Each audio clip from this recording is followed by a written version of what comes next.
Nous, c'était avec Raphaël, c'était en fait, on adorait Jane Austen et l'ambiance, puis on est toutes les deux historiennes, donc les costumes historiques, tout ça, et en fait on est juste tombé sur une petite affiche dans les couloirs de la fac, et donc on s'est dit que on allait essayer, c'était la fin de l'année qu'on est tombé dessus, donc du coup on a gardé ça en tête pour l'année suivante. J'avais une voisine qui m'a emmené ici. Oui. Et après, ça m'a plu beaucoup et alors je suis resté parce que c'est très sympa et c'est vraiment une chose différente que les autres danses contemporaines, comme les danses d'Amérique du Sud. J'étais en classe avec Edoxy, oui. Elle m'a proposé et j'ai dit oui. Super. Parce que par curiosité de la culture anglaise un peu ancienne. J'ai connu grâce à Michael, qui m'a fait découvrir l'année dernière via le spectacle, que j'ai beaucoup apprécié et auquel j'ai voulu participer cette année.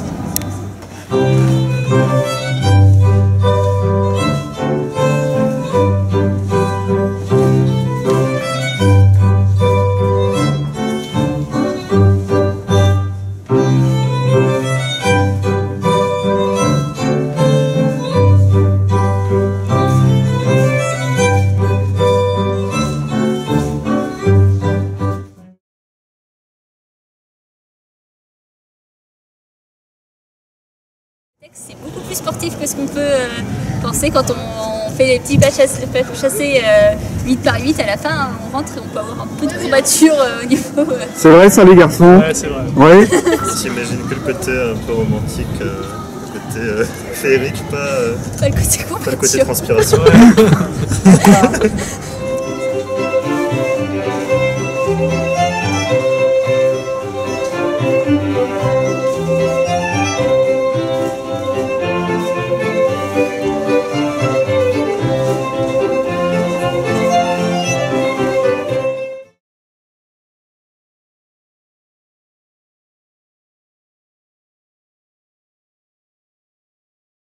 Le fait de se tenir droit, en fait, c'est assez fatigant et c'est beaucoup de jeux de posture qu'on n'a pas du tout l'habitude de faire. Et moi, je fais d'autres sports qui sont assez intensifs. Et bah, quand même, la danse historique, ça me fatigue. C'est quand même assez sportif, la danse historique, contrairement à ce qu'on pourrait s'attendre. Donc ça demande de l'énergie. Ça demande beaucoup plus d'énergie que juste de se déplacer.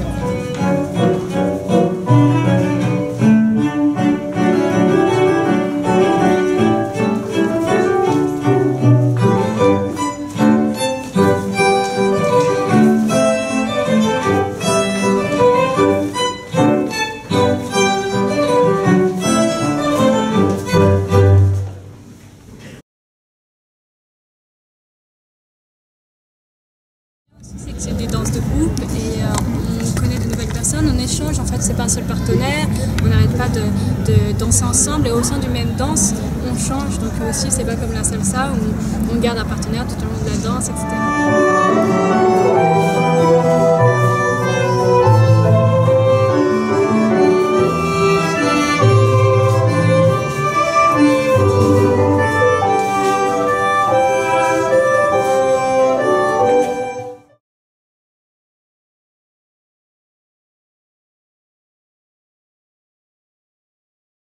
Ça peut être intéressant d'essayer au moins une fois pour voir si ça plaît ou pas. Et dans le meilleur des cas, ça va plaire.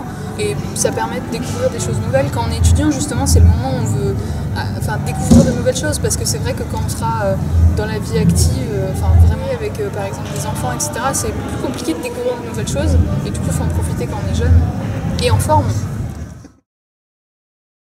Alors la présence quand on marche ou quand on danse, il y a des circonstances où on est encore obligé d'en avoir. Enfin, c'est vrai que si on passe un oral, c'est mieux d'avoir l'habitude de se tenir droit que d'être comme ça sur un pied ou... Quand on donne un cours aussi. Voilà, ou quand... Par exemple. Chez moi, ça arrive à la même chose.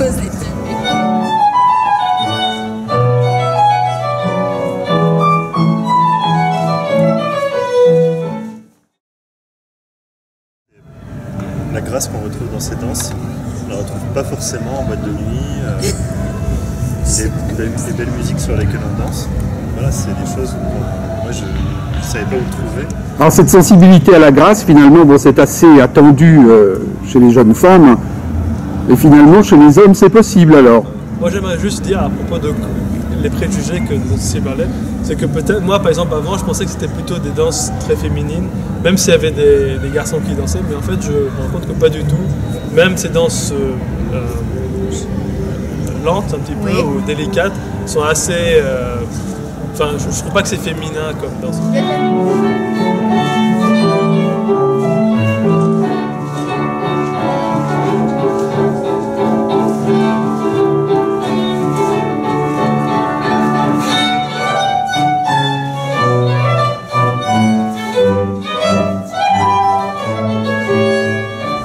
La virilité ouais, là-dedans.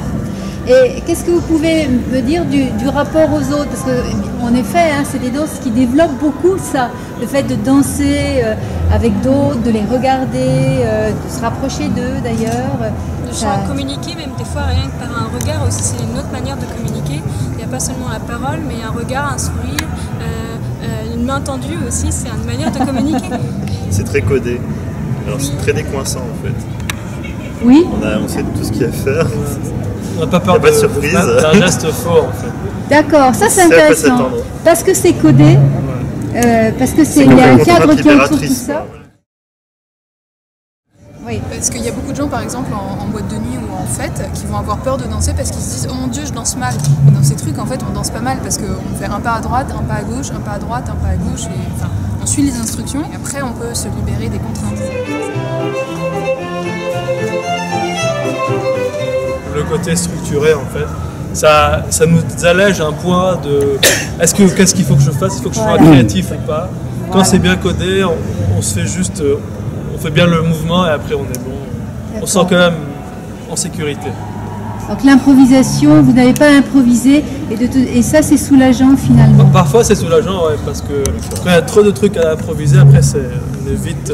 Ici en fait c'est très codifié, c'est pas comme le rôle, la salsa où c'est à l'homme de guider, de prendre en main, de choisir les postures. Je trouve que c'est un bon moyen de commencer la danse, honnêtement, parce que j'avais essayé la salsa il y a longtemps et ça m'avait bloqué quoi, parce que c'était trop d'un coup. Cet aspect paritaire, est-ce que c'est quelque chose qui vous séduit? Parce qu'au fond, on est très à égalité dans cette danse. Chacun a sa partie. Et tu disais, l'homme, dans d'autres répertoires, mène. Donc, ce qui induit chez la cavalière une autre attitude vis-à-vis du mouvement. C'est pas, comme dans danse encore, la salsa, où c'est l'homme qui mène et pas la femme. Et là aussi...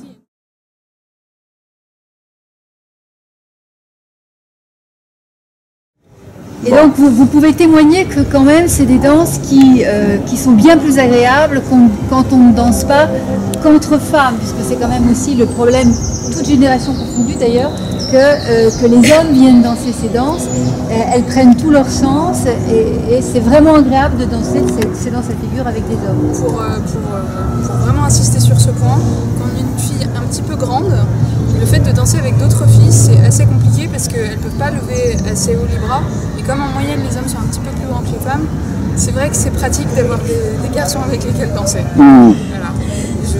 C'est une approche complètement utilitaire. Oui, c'est un esprit cartésien, Michael.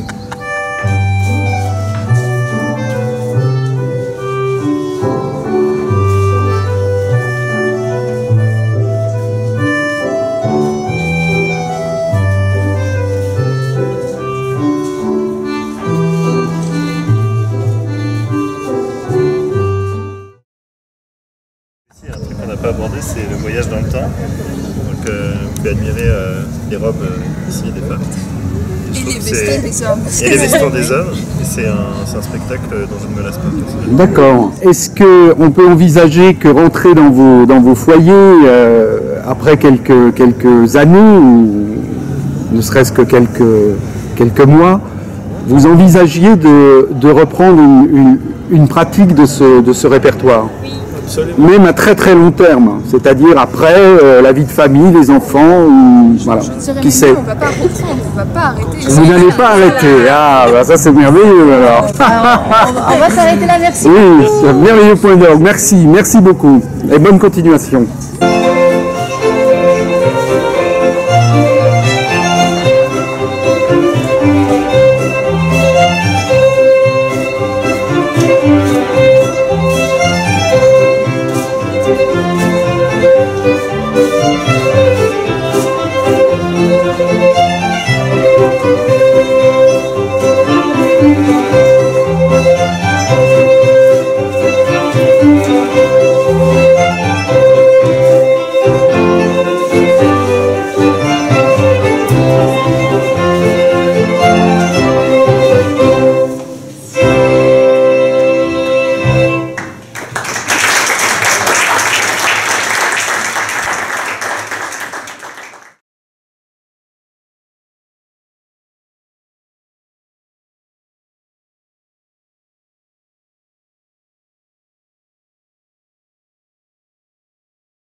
Thank you.